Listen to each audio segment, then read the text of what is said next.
Oui, alors moi, je pense que je suis quelqu'un assez intéressant parce que j'ai été à la fois créateur d'entreprise, j'ai créé une dizaine de sociétés dans ma vie et je suis aujourd'hui au chômage. Donc, ça va être un bon exemple. Et je voudrais d'abord dire que je suis toujours très étonné de voir effectivement des gens des syndicats nous donner comme argument qu'eux, ils sont dans la vraie vie. Ben, désolé, monsieur, mais vous n'êtes pas être le seul à être dans la vraie vie et nous aussi, on est dans la vraie vie. Et je trouve ça, cet argument vraiment pas très élégant. Donc, moi, ce que je voulais dire aujourd'hui, c'est que la vraie vie, c'est effectivement des gens comme cette dame qui vient d'appeler, qui sont dans des situations difficiles.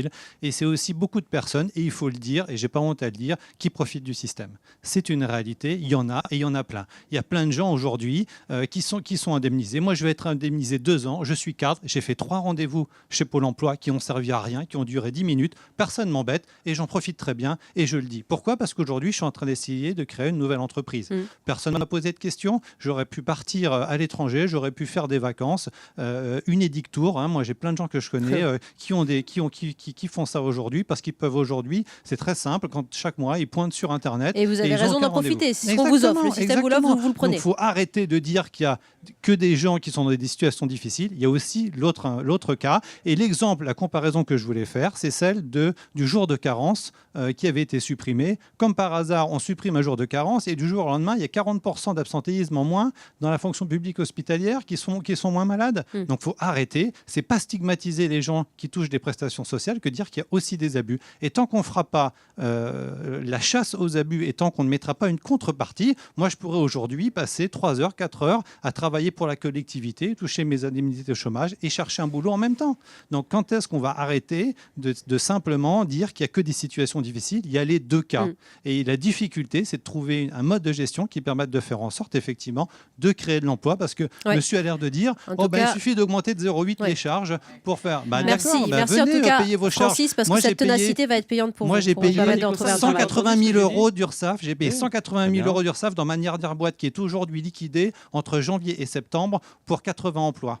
Eh bien, 180 000 euros, vous l'augmentez encore de 0,8 points, ça fait encore quelques milliers d'euros de plus qui font que vous mettez des sociétés dans des difficultés aujourd'hui. C'est juste pas possible. Merci beaucoup pour ce témoignage très fort. Alexis Corbière. L'argument qu'aujourd'hui, je vais dire en gros mots, le capitalisme de 2014, la France telle qu'elle est, parce que ça existe ce système économique, il y a 120 milliards d'euros supplémentaires qui vont dans la finance, dans les actionnaires, par rapport à il y a 30 ans. Mais il y a plein d'autres choses à régler. Oui, est-ce que dans cette somme gigantesque, qui ne sert à rien économiquement, selon moi, qui n'est pas de l'argent qui est mis soit dans l'augmentation des salaires pour augmenter la consommation populaire. C'est pas le sujet du jour, monsieur. Si c'est le sujet, président, c'est le sujet parce que le problème du chômage, c'est quel type de modèle économique on veut, d'accord ? Qu'est-ce que c'est qui détruit de l'emploi ? Et on vous demande si le système est trop généreux avec les chômeurs aujourd'hui. Une fois qu'on a terminé, mais ça vaudrait le coup de faire une autre émission là-dessus. Très bien, votre exemple, il est là. N'empêche que la réalité, c'est le chiffre que j'ai dit. La moyenne, c'est 1 120 euros d'indemnité.